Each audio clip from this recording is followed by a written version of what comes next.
अब ये दो ट्रांसफॉर्मेशन यूज करेंगे। तो पहले R1 रो चेंज हो रहा है, क्या हो रहा है, R3 के एलिमेंट को हम यहाँ सब्ट्रैक्ट कर रहे हैं, तो ये क्या हो जाएगा, देखो 0 माइनस 2/5, तो ये तो हो गया माइनस 2/5। अब ये क्या हो जाएगा 1/5, इसको सब्ट्रैक्ट करेंगे तो ये तो 0 हो जाएगा। अब देखो इसको है ना सब्ट्रैक्ट यहाँ कर रहे हैं तो ऐड हो जाएगा 1/5 प्लस 2/5, तो ये क्या हो जाएगा 3/5। ठीक है, ये R1 चेंज हो गया। अब R2 पे आ जाओ, R2 को क्या कर रहे हैं, R2 में से सब्ट्रैक्ट कर रहे हैं, R3 के एलिमेंट को 1/2 से मल्टीप्लाई करके क्या कर रहे हैं, यहाँ सब्ट्रैक्ट कर रहे हैं। तो देखो यहाँ मैं रफ में कर रहा हूँ, रफ में देखो, यहाँ रफ में कर रहा हूँ, देखो ध्यान से। R3 का ये एलिमेंट है ना, अब ये R2 चेंज हो रहा है ना, तो R2 चेंज हो रहा है तो R3 लिख दो 2/5, इसको ये तो चेंज हो ही नहीं रहा है, माइनस 2/5 ये लिख दिया। अब इसमें क्या कर रहे हैं, इसको ऐसे बोलो कि इसको 2 से डिवाइड करके R2 के एलिमेंट में सब्ट्रैक्ट कर रहे हैं, या 1/2 से मल्टीप्लाई करके R3 के एलिमेंट में सब्ट्रैक्ट कर रहे हैं। तो क्या हो जाएगा 0 माइनस सब्ट्रैक्ट करेंगे कि इसको 2/5 इंटू 1/2, तो ये क्या हो जाएगा माइनस 1/5, तो ये क्या हो गया माइनस 1/5। ठीक है, अब इसमें आ जाओ, R3 को क्या किया हमने 3/10 है हमारे पास, इसमें सब्ट्रैक्ट करेंगे किससे, इसको 2 से मल्टीप्लाई करके, ये डिवाइड करके, तो क्या हो जाएगा सब्ट्रैक्ट करेंगे तो 1/5 इंटू 1/2, तो क्या हो जाएगा ये 3/10 माइनस 1/10, ये क्या हो जाएगा 2/10, ये क्या हो जाएगा 1/5, तो ये क्या हो गया 1/5।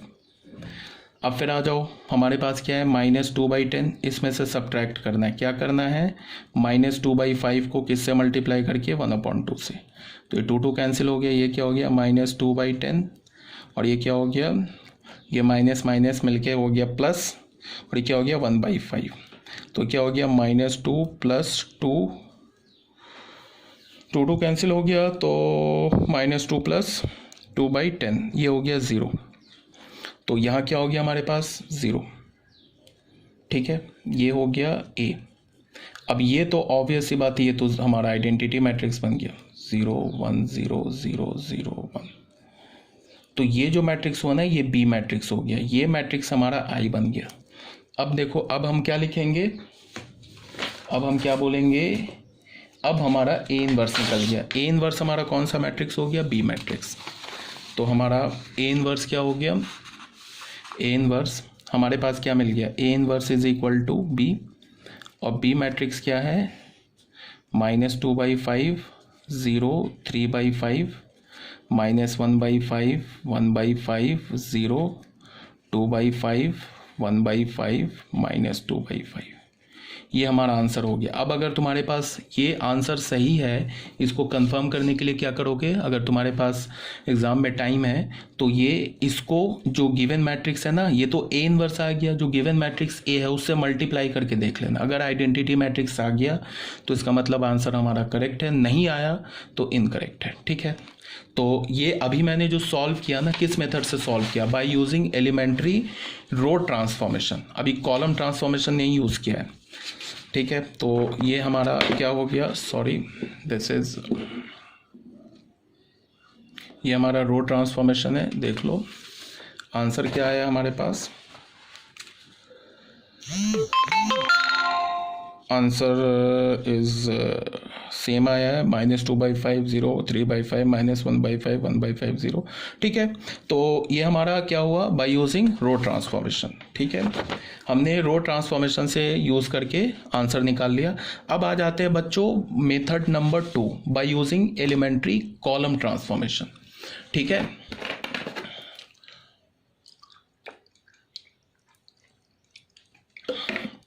अब बच्चों देखो मेथड नंबर 2 में,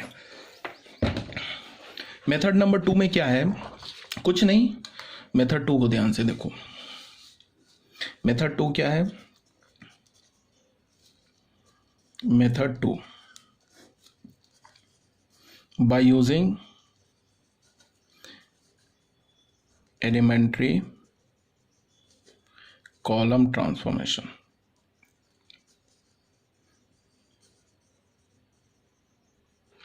कॉलम ट्रांसफॉर्मेशन में क्या करते हैं, ए आई को किधर लिखते, इधर, इज इक्वल टू ए।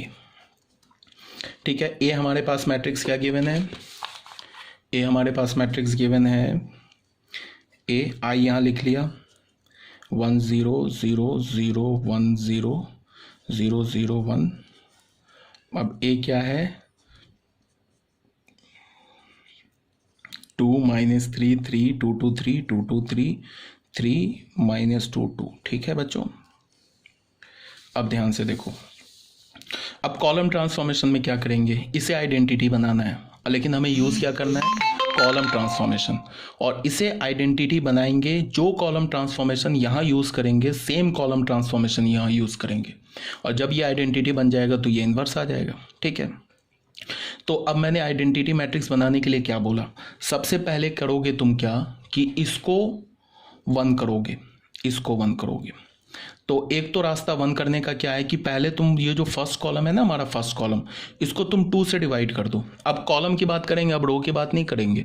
अब ऐसा मैंने ऑलरेडी बता रखा है कि ऐसा नहीं करेंगे कि रो ट्रांसफॉर्मेशन जब यूज़ करेंगे तो उसमें कॉलम ट्रांसफॉर्मेशन यूज़ कर दिया, कॉलम में रो कर दिया, गलत हो जाएगा। अब सिर्फ कॉलम कॉलम पे बात करेंगे। तो मैंने क्या किया, ऐसा भी कर सकते हैं कि मैं फर्स्ट कॉलम को 2 से डिवाइड कर दूँ तो ये 1 बन जाएगा। दूसरा क्या कर सकते हैं कि इस 3 को पहले कॉलम और तीसरे कॉलम को आपस में इंटरचेंज कर दे।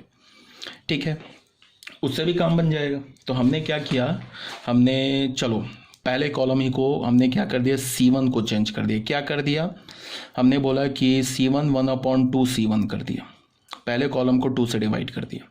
तो यहाँ भी करना होगा पहले कॉलम को 2 से डिवाइड। तो ये क्या हो जाएगा हमारा, ये हमारा हो गया 1/2, ये 0 और ये 0। ये तो सेकंड कॉलम और थर्ड कॉलम तो रह जाएगा 0 0 1, और इसको 2 से डिवाइड किया है तो ये क्या हो जाएगा 1, ये भी हो गया 1, और ये 3/2। ठीक है, ये तो सेकंड कॉलम -3 2 -2, और ये 3 3 2 ऐसे रह गया। अब ये हो गया हमारे पास। अब क्या देखा मैंने क्या बोला है कि जब कॉलम ट्रांसफॉर्मेशन करेंगे तो रो वाइज 0 करेंगे, और रो ट्रांसफॉर्मेशन करेंगे तो कॉलम वाइज 0 करेंगे। अब मुझे इसे 0 करना है, इसे 0 करना है, तो मैं कैसे सोचूंगा, मैं सोचूंगा अगर मैं इसको 3 से मल्टीप्लाई करके ऐड कर दूँ तो ये 0 हो जाएगा, और अगर इसको 3 से मल्टीप्लाई करके यहाँ सब्ट्रैक्ट कर दूँ तो ये 0 हो जाएगा। इसका मतलब मैंने क्या चेंज करना है, C2 को मैंने क्या किया, C2 + 3C1 कर दिया, तो ये 0 आ जाएगा। फिर क्या करना है, C3 को क्या करना है, C3 में से -3C1 कर दिया, तो ये दो ट्रांसफॉर्मेशन से ये दोनों 0 हो जाएगा। तो सेम रो ट्रांसफॉर्मेशन यहाँ भी यूज़ करेंगे हम लोग, जो ट्रांसफॉर्मेशन यहाँ यूज़ कर रहे हैं। तो देखो क्या है हमारे पास, ये A मैट्रिक्स आ गया। अब C2 को चेंज कर रहे हैं तो पहला कॉलम तो चेंज होगा नहीं, तो पहला कॉलम 1/2 0 0 रह गया। अब C2 में क्या कर रहे हैं हम लोग, सेकंड कॉलम में क्या कर रहे हैं, पहले कॉलम को 3 से मल्टीप्लाई करके ऐड कर रहे हैं, पहले कॉलम के एलिमेंट को, तो इसको 3 से मल्टीप्लाई करेंगे तो क्या हो जाएगा, ये 3/2 ऐड करेंगे तो ये क्या हो जाएगा 3/2। इसको 3 से मल्टीप्लाई करके ऐड करेंगे, 3 से मल्टीप्लाई 0 तो ऐड करेंगे तो ये 1 ही रह जाएगा। इसको 3 से मल्टीप्लाई करके ऐड करेंगे तो ये क्या हो जाएगा, ये 0 ही रह जाएगा। अब क्या करेंगे, थर्ड कॉलम के लिए क्या कर रहे हैं, इसको 3 से मल्टीप्लाई करके यहाँ थर्ड कॉलम के एलिमेंट से सब्ट्रैक्ट कर रहे हैं, तो 0 ये क्या हो जाएगा -3/2। ठीक है, इसको 3 से मल्टीप्लाई करके इससे सब्ट्रैक्ट करेंगे तो 0 ही रह जाएगा। अब इसको 3 से मल्टीप्लाई करके सब्ट्रैक्ट करेंगे तो 3 से मल्टीप्लाई करेंगे 0, तो 1 - 0 इज़ 1, तो ये 1 हो गया। अब यही काम यहाँ भी करेंगे, तो हमारा पहला कॉलम तो चेंज होगा नहीं, 1 1 3/2। अब क्या होगा, सेकंड कॉलम में क्या है, फर्स्ट कॉलम को 3 से मल्टीप्लाई करके सब्ट्रैक्ट किया तो ये हो गया 0, इसको 3 से मल्टीप्लाई किया तो ये हो गया 3, तो 2 - 3 तो ये -1 हो गया।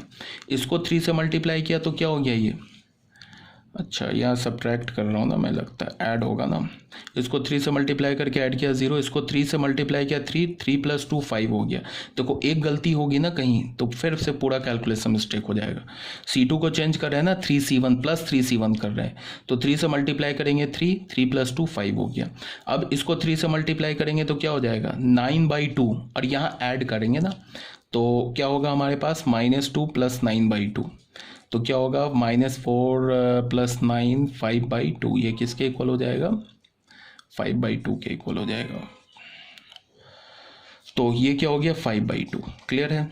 अब आ जाओ C3 पे, पहले C1 ये क्या बोल रहा है, C3 में से सब्ट्रैक्ट करना है क्या, -3C1। तो इसको 3 से मल्टीप्लाई करके किया तो ये तो 0 हो गया। इसको 3 से मल्टीप्लाई किया और यहाँ सब्ट्रैक्ट किया तो ये भी 0 हो गया। इसको 3 से मल्टीप्लाई किया और यहाँ सब्ट्रैक्ट करेंगे तो हमारे पास क्या होगा, 2 - 9/2। 3 से मल्टीप्लाई करेंगे तो -9/2, तो क्या होगा 4 - 9 - 5/2। ये हो गया हमारा -5/2। ठीक है, अब ये हमारा क्वेश्चन आ गया। ठीक है, आई होप कैलकुलेशन मिस्टेक नहीं हो। अब क्या करना है हमें, अब इसे क्या करना है, इसे हमें क्या करना है, 1 बनाना है। तो 1 बनाने के लिए क्या किया मैंने, सेकंड कॉलम को 5 से डिवाइड कर दिया, तो C2 को चेंज किया, क्या किया 1/5 C2 कर दिया। ठीक है, तो यहाँ भी सेकंड कॉलम को 5 से डिवाइड करना होगा, तो ये तो 1/2 हो गया, ये 0 हो गया, 0 हो गया। 5 से डिवाइड करोगे तो क्या हो जाएगा 3/10। ये हो गया 1/5। सेकंड कॉलम को किया, ये 0 हो गया। थर्ड कॉलम और फर्स्ट कॉलम तो चेंज होगा नहीं, -3/2 0 1। और ये क्या हो गया हमारे पास, सेकंड कॉलम है हमारा 1 1 3/2, ये हो गया 0 1। और इसको 5 से डिवाइड करोगे तो ये हो जाएगा 1/2 और ये हो जाएगा 0 0, ये तो चेंज होगा नहीं, -5/2। ठीक है, अब हमारा टारगेट क्या है, ये तो हमने इसको 1 कर दिया। अब हमारा टारगेट क्या, इसे 0 करना। तो ये 0 कैसे होगा, ये तो ऑलरेडी 0 हो गया, इसे 0 कैसे करेंगे। मैंने बोला ना, ये 1 करने के बाद अब कॉलम ऑपरेशन लेके चल रहे हैं तो रो वाइज 0 करो। इसे 0 कैसे होगा, सिंपली C1 - C2 कर देते। तो यहाँ पे फिर हमने क्या किया, C1 को चेंज किया, क्या किया C1 - C2 कर दिया। ठीक है, तो यहाँ देखो क्या हो गया, ये A हो गया, ये यहाँ भी C1 - C2 करेंगे। तो ये बताओ ये क्या होगा, 1/2 - 3/10। तो क्या हो जाएगा ये 5 - 1/2। यहाँ देखो रफ में मैं कर रहा हूँ, यहाँ देखो 1/2 - 3/10। तो क्या हो जाएगा 5 - 3/10, क्या हो गया 2/10। तो ये क्या हो गया 1/5। तो ये हो गया क्या हमारा 1/5। ठीक है, अब इसको सब्ट्रैक्ट करेंगे तो क्या हो जाएगा 0, ये हो गया -1/5, ये 0 हो गया। ठीक है, अब ये तो 3/10 रह गया, ये 1/5 हो गया, ये 0 हो गया, ये -3/2 हो गया, ये 0 हो गया, ये 1 हो गया। ठीक है, और यहाँ क्या हो जाएगा, ये सब्ट्रैक्ट कर रहे हैं तो ये तो 1 हो जाएगा, 1 - 1 0। 3/2 इधर से सब्ट्रैक्ट करेंगे तो ये 1 हो गया। अब 3/2 - 1/2, तो 2/2 1 हो गया, और ये 0 हो गया, ये 1 हो गया, ये 1/2 हो गया, ये 0 हो गया, 0 हो गया, ये -5/2 हो गया।